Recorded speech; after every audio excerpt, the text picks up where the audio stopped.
ठीक है, 2 पॉइंट्स हो चुके थे। तीसरे पॉइंट पर हम आ जाते हैं। तो तीसरे पॉइंट में आपके सिलेबस में क्या है? पर्यावरण परक मुद्दे, ठीक है?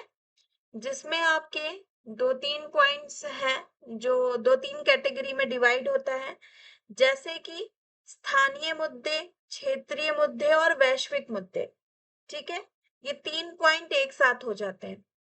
दूसरा आपका यहाँ पे वायु प्रदूषण, जल प्रदूषण, मृदा प्रदूषण, ध्वनि प्रदूषण इत्यादि, ये एक पॉइंट हो जाता है, ठीक है?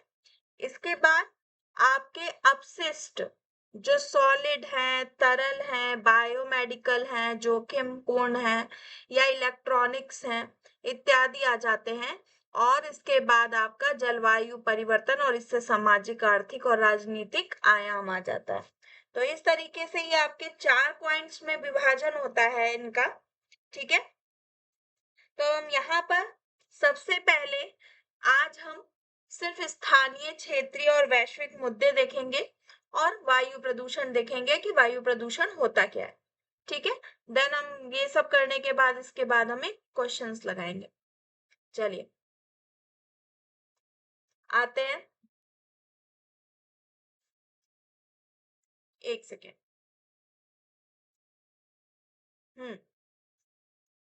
स्क्रीन चेंज हुई क्या?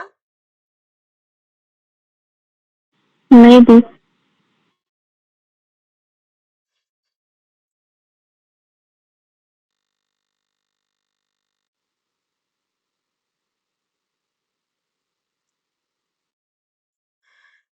ऐसा क्यों हो रहा है?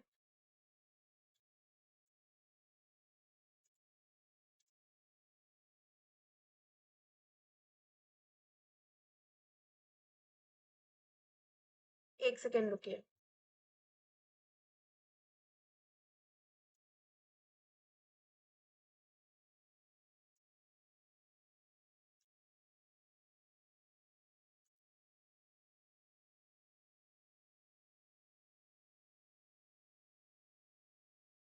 ठीक है,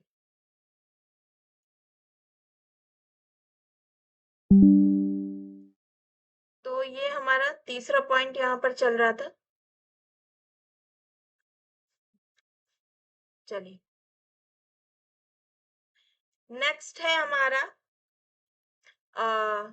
जो वायुमंडल है उसकी परतें, ठीक है? ये प्रश्न बनता है, इनको क्रम से लगाने के लिए आता है। तो हमें ये याद रखना होता है कि कौन सा सबसे नीचे है और कौन सी ऊपर परत है, ठीक है? तो पृथ्वी की यदि हम सबसे नीची परत देखें तो सबसे नीची परत हमारा कौन सा मंडल आ जाता है? क्षोभ मंडल, ठीक है? ये क्षोभ मंडल जो है ये सबसे नीचे आ जाता है, ठीक है? फिर इसके बाद समताप मंडल, इसके बाद मध्य मंडल और फिर तापमंडल और सबसे ऊपरी बाह्य सतह यानी कि बाह्य मंडल, ठीक है? इस तरीके से ये मंडलों में इसका विभाजन हो जाता है।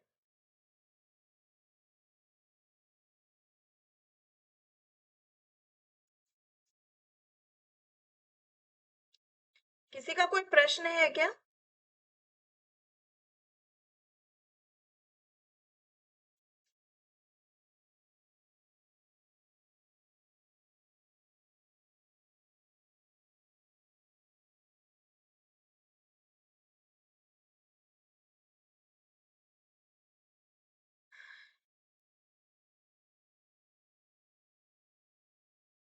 हम्म पूजा जी बोल रही है इंग्लिश में बता दीजिए।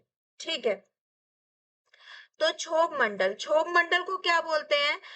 तो इसको बोलते हैं ट्रोपोस्फर, ठीक है? ट्रोपोस्फर यानी कि ये क्लाउड्स पे होता है 0 to 12 किलोमीटर की रेंज पे, ठीक है? इसकी एक रेंज भी होती है 0 से 12 किलोमीटर की रेंज पे, ठीक है? इसके बाद आता है समताप मंडल जो होता है स्ट्राटोस्फर, ठीक है? तो ये क्या है? तो ये 12 से से 50 किलोमीटर की रेंज पे होता है और इसमें रेडियो साउंड इत्यादि भी इसमें इंक्लूडेड होते हैं। ठीक है, फिर है मध्य मंडल। मध्य मंडल क्या है? तो इसको शायद मेसोस्फर बोलते हैं। ठीक है, तो मेसोस्फर क्या है? तो इसमें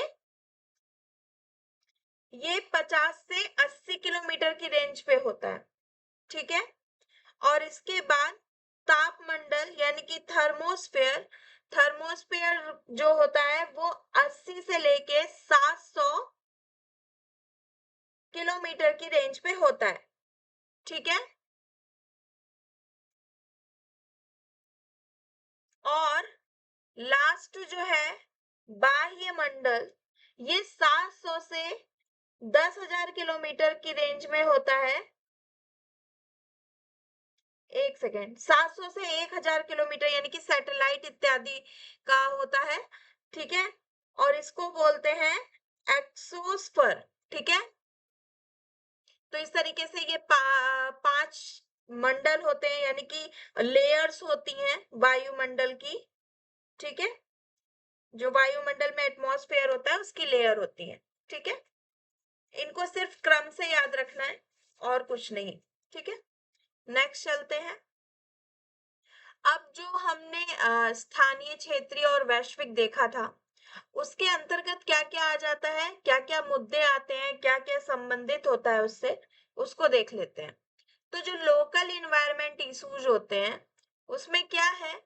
तो उसमें जैसे ताजे पानी की कमी। ठीक है, मतलब आप किसी स्थान पर एक जगह का पानी का वो चेक करेंगे टीडीएस, और दूसरे स्थान के टीडीएस को चेक करेंगे, दोनों में अंतर पाया जाएगा। ठीक है, तो सबसे बड़ा मुद्दा जो होता है वो पानी का पानी का लेवल या जो भी है वो उसमें अंतर आता है। तो ये किस इश्यूज में आते हैं?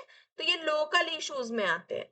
ठीक है, फिर उसके बाद मरुस्थलीकरण, जनसंख्या वृद्धि, तो ये भी आपका लोकल में आता है।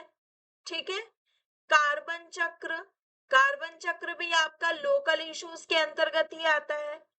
और उसके बाद प्रदूषण, मिट्टी या वायु प्रदूषण या ध्वनि प्रदूषण या जल प्रदूषण, ये भी किसी स्थान का ही होता है।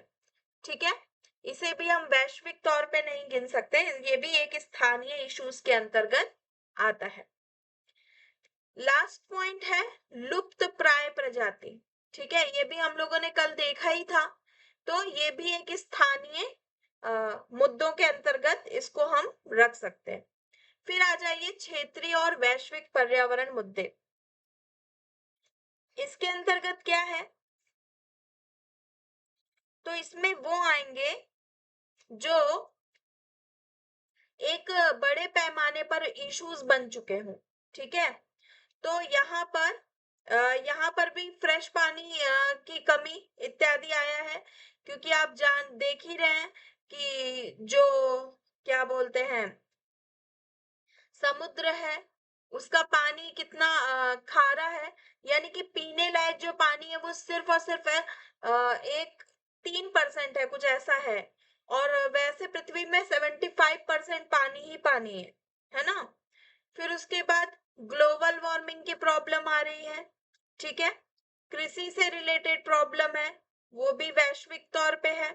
ध्रुवीय पिघलना यानी कि जो मेल्टिंग हो रही है वो भी एक वैश्विक स्तर पे प्रॉब्लम आ रही है। अभी हम इसके आगे एक स्मोग इत्यादि जो पढ़ेंगे उसमें वहां पर मैं अच्छे से बताऊंगी कि ये मेल्टिंग वगैरह, ये ग्लोबल वार्मिंग क्यों हो रही है। ठीक है, उसमें वहां पर कुछ केमिकल्स हैं, जो कुछ गैसेस हैं जो उपस्थित होती हैं जिसके कारण ग्लोबल वार्मिंग बढ़ती है। ठीक है, महासागर अम्लीकरण, ये भी प्रॉब्लम आ रही है, और कार्बन डाइऑक्साइड, ये भी एक वैश्विक स्तर पर मुद्दे हैं। ठीक है, आगे चलते हैं। हमारा एयर पॉल्यूशन। ठीक है, तो एयर पॉल्यूशन आप लोगों को पता ही है इस समय कितना ज्यादा बढ़ा हुआ है। ठीक है, कोविड-19 में जब लॉकडाउन हुआ था तब एयर पॉल्यूशन की क्वालिटी काफी अच्छी थी, लेकिन क्या बोलते हैं, अब इस समय एयर पॉल्यूशन वापस से अपनी उसी रेंज पर आ चुका है, ठीक है, जिस रेंज पर वो पहले था। मैम एसिड रेन और मरुस्थलीकरण किसके अंदर आएगा, ये अभी हम आगे पढ़ेंगे। अभी एसिड रेन स्थानीय ही होगा, ठीक है, और ये मरुस्थलीकरण तो अभी हम लोगों ने देखा ही था, ये भी स्थानीय ही था, ठीक है, तो दोनों ही आपका स्थानीय आएगा। हाँ, ठीक है, आगे चलते हैं। तो अब यहाँ पर एक डब्ल्यू एच ओ की जो वर्ल्ड हेल्थ ऑर्गेनाइजेशन है, उसके अकॉर्डिंग एक रिपोर्ट निकाली गई थी, जिसमें वायु प्रदूषण के परिणाम स्वरूप लगभग 3.3 मिलियन लोगों की मृत्यु हो चुकी है और 2.6 मिलियन मौतें बाहरी वायु प्रदूषण से संबंधित है, ऐसा एक रिपोर्ट में जारी किया गया है, ठीक है। अब इसके बाद मेजर पॉल्यूशन ऑफ एयर यानी कि वायु के प्रमुख प्रदूषक, तो प्रमुख प्रदूषक इसमें कौन कौन से हैं, तो carbon monoxide, carbon dioxide, CFC, सीसा, ओजोन यानी कि O3 और नाइट्रोजन ऑक्साइड, ये सब आपके वायु के प्रमुख तत्व हैं, प्रदूषक तत्व हैं, ठीक है। और ये सीएफसी जो है, सीएफसी से रिलेटेड मैंने काफी प्रश्न आज देखे, तो ये जो सीएफसी है ये आपके एयर कंडीशनर, एसी, रेफ्रिजरेटर, इनमें यूज होती है, ठीक है। ये जो सीएफसी गैस है, क्लोरोफ्लोरोकार्बन, ये आपके एसी, रेफ्रिजरेटर इत्यादि में यूज होती है, और ओजोन छिद्र के लिए सबसे बड़ा जो वो माना जाता है कारण, वो सीएफसी को ही माना जाता है, ठीक है। इसके प्रश्न भी कई बार पूछे गए। चलिए आगे चलते हैं। अब देखिए टाइप्स ऑफ एयर पॉल्यूशन, ठीक है, कुछ कुछ एयर पॉल्यूशन के टाइप्स हैं। तो यहाँ पर टाइप्स में, यहाँ पे मैंने प्राइमरी और सेकेंडरी दो तरीके से डिवाइडेशन किया है इनका, ठीक है। ये मैंने यहाँ पर हिंदी में इसलिए नहीं लिखा क्योंकि हिंदी में भी इसका मतलब यही होता, तो इसलिए मैंने वहां पे टाइम वेस्टिंग नहीं की है। आप ये राइट हैंड साइड एक चार्ट देखिए, यहाँ पे क्या है, प्राइमरी पॉल्यूशन, ठीक है, प्राइमरी जो पॉल्यूटेंट होते हैं उन्हीं का केमिकल के साथ रिएक्शन हो करके सेकेंडरी पॉल्यूटेंट बनता है, यानी कि जैसे एसिड रेन है, ओजोन इत्यादि, ये सब क्या है, सेकेंडरी पॉल्यूटेंट है। तो आपके प्राइमरी पॉल्यूटेंट से मिलकर के ही केमिकल रिएक्शन के साथ ये सेकेंडरी होता है, ठीक है। तो यहाँ पे प्राइमरी एयर पॉल्यूशन में आपके कौन कौन से आते हैं, तो ग्रेनुकुलर एलिमेंट्स यानी कि जो पार्टिकल्स होते हैं वो आते हैं इसके अंतर्गत, CO2 आता है, कार्बन डाइऑक्साइड आता है, हाइड्रोकार्बन आता है, सल्फर डाइऑक्साइड आता है, नाइट्रोजन ऑक्साइड आता है, और पीएम, पीएम ये क्या है, तो ये पैरामीटर सॉरी पार्टिकल्स होते हैं, छोटे छोटे कण, ठीक है, बहुत छोटे छोटे कण होते हैं जो इसके अंतर्गत आते हैं। फिर उसके बाद लीड, लीड को हिंदी में सीसा बोलते हैं, ये भी एक प्रकार का पॉल्यूशन है, ठीक है, तो ये भी इसके अंतर्गत आता है।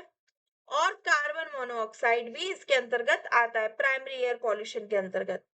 अब इसी को केमिकल रिएक्शन करके जो सेकेंडरी पॉल्यूटेंट बनते हैं उसमें कौन कौन से आते हैं, तो O3 आते हैं, ओजोन आते हैं, पैन आता है, यानी कि पैरोक्सिकली सॉरी पैरोक्साइटियल नेट्रेट, ठीक है, और प्रकाश रासायनिक धुंध, ये भी आती है इसके अंतर्गत, H2SO4 यानी कि सल्फेट एयरोसेल, ठीक है, ये भी आपके सेकेंडरी एयर पॉल्यूशन के अंतर्गत आता है, ठीक है। Next, components of air pollution, यानी कि इसके प्रमुख घटक कौन कौन से हैं। तो यहाँ पर देखिए थोड़ा सा ध्यान देने वाली बातें हैं, यहाँ से कुछ प्रश्न बनते हैं। जैसे कि सबसे पहला यहाँ पे स्मोक, स्मोक आप लोगों को पता है कि धुआं, ठीक है। तो ये इसके अंतर्गत कौन सा गैस होती है, तो सल्फर डाइऑक्साइड होती है, ठीक है। ये उससे मिलकर के बनता है। और ये कभी कभी आपका कार्बन मोनोऑक्साइड और नाइट्रोजन, सॉरी सॉरी, ये सल्फर डाइऑक्साइड और नाइट्रोजन ऑक्साइड से मिलकर के बनता है, ठीक है। और ओजोन, ओजोन में क्या है, तो इसमें हाइड्रोकार्बन पाया जाता है, कार्बन मोनोऑक्साइड पाया जाता है और नाइट्रोजन ऑक्साइड, ये तीनों गैसेस पाई जाती हैं। इसी तरीके से सल्फर डाइऑक्साइड SO2 जो है, ये भी वायु प्रदूषक के मुख्य घटक के अंतर्गत आता है। इसके अंतर्गत जो कार्बन मोनोऑक्साइड है, ये कैसी होती है, तो ये रंगहीन, गंधहीन, बेस्वाद और विषाक्त होती है। इससे रिलेटेड एक प्रश्न एक बार आया हुआ है, एक साइड गैसेस लिखी थी और एक साइड उनके परिणाम लिखे हुए थे, ठीक है। जैसे स्मोक, धुआं, धुंध जो होती है वो किसके द्वारा होती है, अभी मैंने आप लोगों को बताया सल्फर और नाइट्रोजन के कारण। तो इस तरीके से इसका प्रश्न बनता है। फिर नाइट्रोजन डाइऑक्साइड, तो ये किसका कारण होता है, तो ये अम्ल वर्षा का निर्माण करता है, ठीक है। अम्ल वर्षा किसके कारण होती है, तो नाइट्रोजन डाइऑक्साइड के कारण होती है।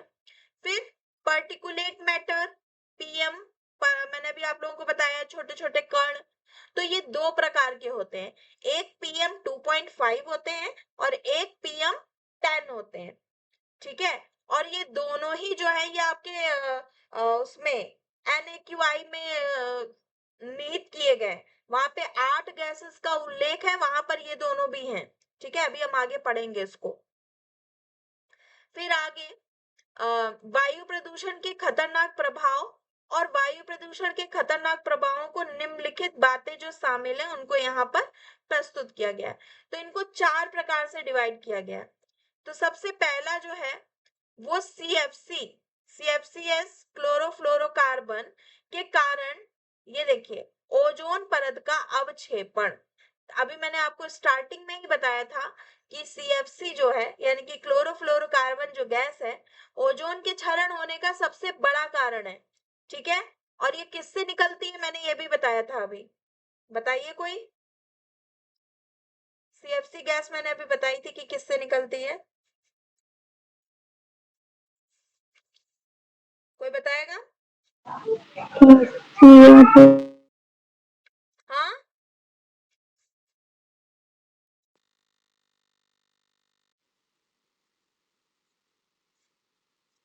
हाँ, AC से, रेफ्रिजरेटर से, है ना। हाँ, ठीक है, चलिए आगे चलते हैं। फिर सेकंड पॉइंट इसी में बताया है, ग्रीन हाउस इफेक्ट, ठीक है। तो ग्रीन हाउस इफेक्ट जो होता है वो इंफ्रारेड रेडिएशन होता है, यानी कि जो सूरज की गर्मी होती है ना, सूरज, जैसे मान लीजिए ये सूरज है, ठीक है। ये पूरा दिन आपको, आप में क्या देता है, ताप देता है, ठीक है, ताप देता है। और उसके बाद जो हमारे जो हमारा क्षोभ मंडल है, उससे जो गैसेस निकलती हैं, उसके उसमें ये इसकी जो ताप होती है, इसकी जो ऊष्मता होती है, उसको वो कलेक्ट कर लेता है। और कलेक्ट करने के बाद, जैसे मान लीजिए ये पृथ्वी है, ठीक है।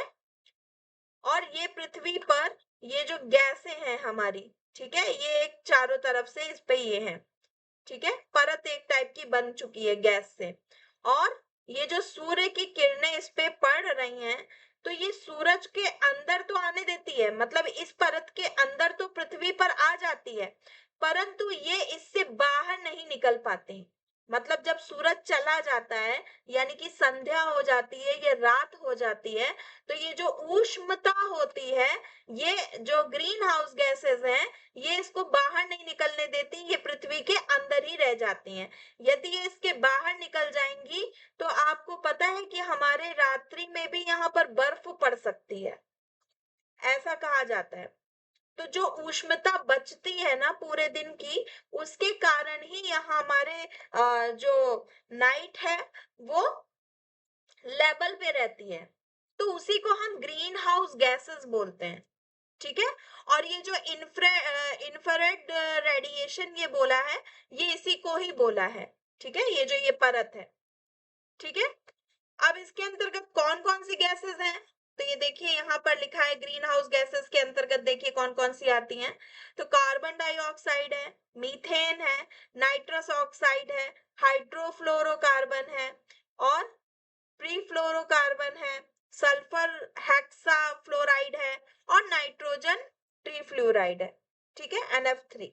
ये इतनी गैसेस इसके अंतर्गत आती है। अब ग्लोबल वार्मिंग, अब यही आगे चल के क्या बन जाता है, ग्लोबल वार्मिंग बन जाती है। यानी कि जब ज्यादा हम अल्ट्रावायलेट हमें जो किरणें हैं उससे मिलती हैं तो वो वार्म होने लगता है। ठीक है।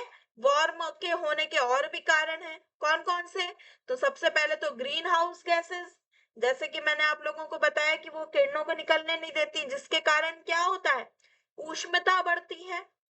दूसरा क्या बता रहा है, वेल्केनिक वॉल्केनिक वॉल्केनिक यानी कि वो ज्वालामुखी, वो फटते हैं, उसके कारण भी होता है।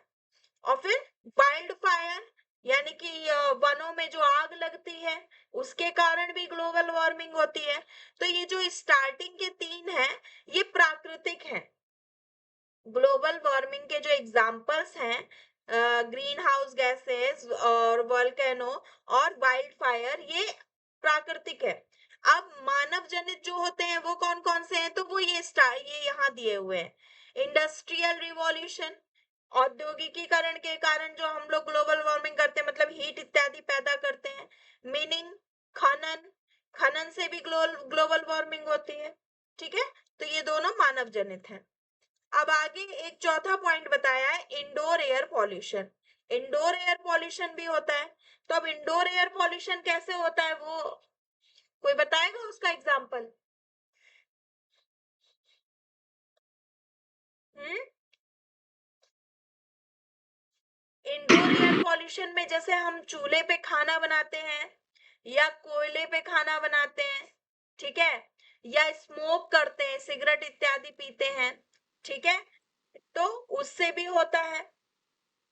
उससे भी क्या होता है, वायु प्रदूषण होता है। चलिए,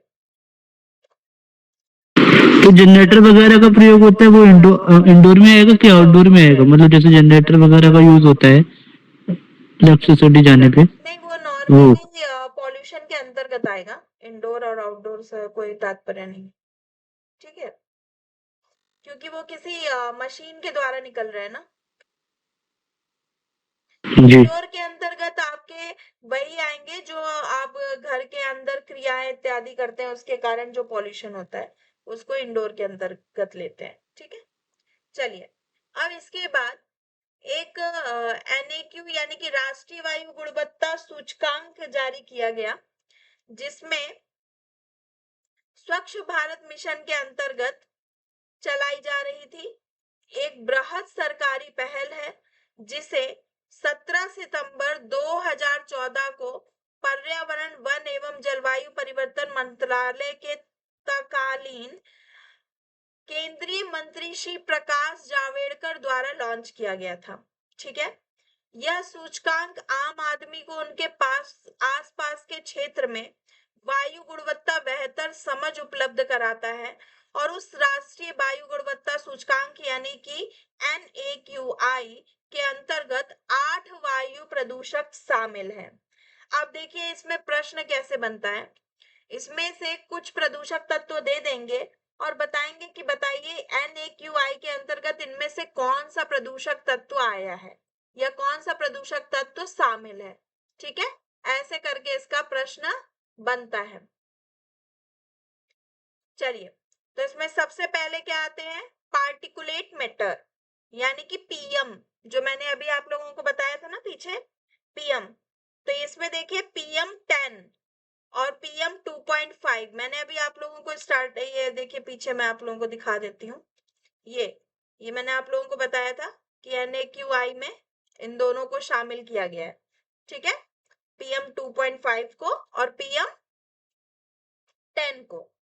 इसके अलावा नाइट्रोजन डाइऑक्साइड यानी कि NO2 को शामिल किया गया है, SO2 sulphur dioxide, CO carbon monoxide, O3 ozone, NH3 ammonia और PB यानी कि सीसा। ये 8 पार्टिकल्स इसमें शामिल है, ठीक है। एक सेकेंड रुकिएगा जरा।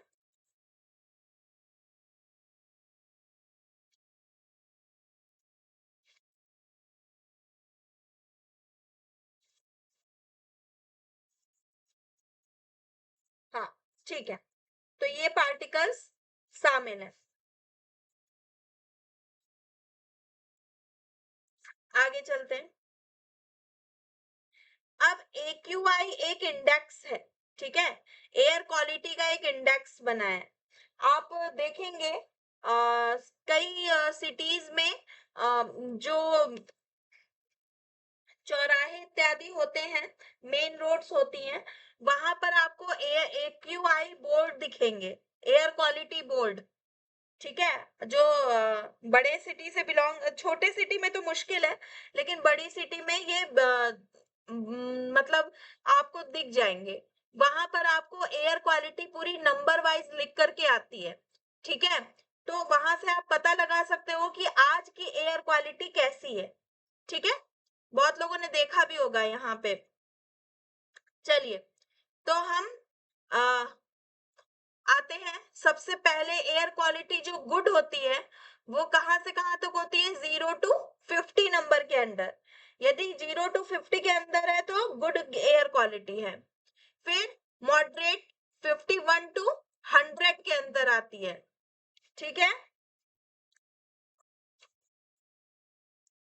अनहेल्दी, अनहेल्दी किसमें, अनहेल्दी फॉर सेंसिटिव ग्रुप्स यानी कि जो सेंसिटिव पीपल है उनके लिए, तो वो 101 to 150 के अंतर्गत आती है, ठीक है। अनहेल्दी यानी कि सभी के लिए अनहेल्दी, तो वो किसके अंतर्गत आती है, तो 151 to 200 के अंतर्गत आती है। फिर वेरी अनहेल्दी, बहुत बेकार, तो वो किसके अंतर्गत, तो 201 to 300 के अंतर्गत आती है। और बहुत ही निचली जो है ये 301 to 500 के अंतर्गत आती है। तो इस तरीके से इसकी कैटेगरी जो है वो 6 पार्ट में डिवाइड की गई है और इनके ये कुछ कलर्स भी दिए हैं, ग्रीन, येलो, ऑरेंज, ये वायलेट कलर इत्यादि। तो इस तरीके से एयर क्वालिटी इंडेक्स मेंटेन होता है, ठीक है। तो इसमें आपको बस क्वालिटीज याद रखनी है और कुछ नहीं। आगे चलते हैं। यहाँ पे कुछ बायो मैग्निफिकेशंस से भी प्रश्न मैंने देखे, तो उससे रिलेटेड भी मैंने यहाँ पर आप लोगों को पॉइंट्स उपलब्ध कराए यहाँ पे। तो जैव आवर्धन, इसको हिंदी में बायो मैग्निफिकेशन को जैव आवर्धन बोलते हैं।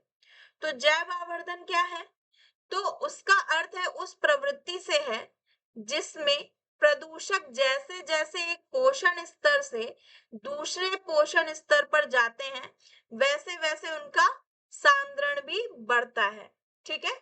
तो इनका बढ़ने का जो क्रम है वो इस तरीके से है। सबसे पहले DDT है, देन बेंजाइम है, बेंजीन है, फिर क्लोरोडिन है और क्लोरोफॉर्म है, ठीक है। तो इस 6 तरीके से ये इनका लेवल बढ़ता है। क्लोरोफॉर्म क्या है, तो CH3 ये क्या है, तो यह एक रंगहीन और सुगंधित तरल पदार्थ होता है। कैसा होता है ये, रंगहीन होता है और सुगंधित तरल पदार्थ होता है। इसका प्रयोग रसायन या साबुन इत्यादि बनाने में किया जाता है। क्लोरोफॉर्म का प्रयोग कहाँ किया जाता है, तो साबुन इत्यादि बनाने में, ठीक है।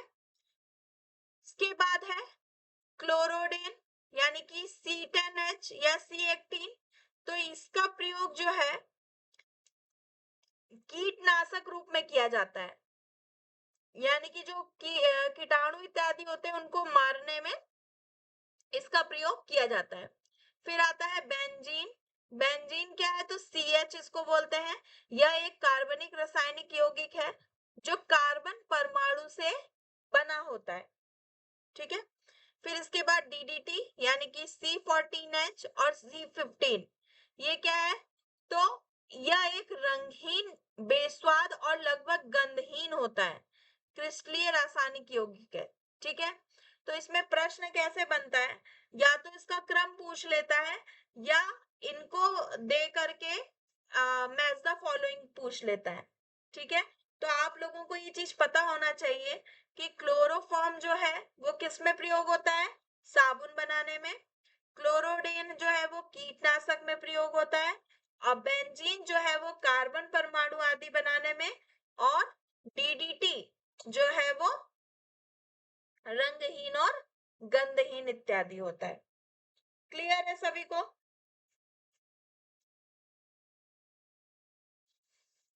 जी जी। हम्म।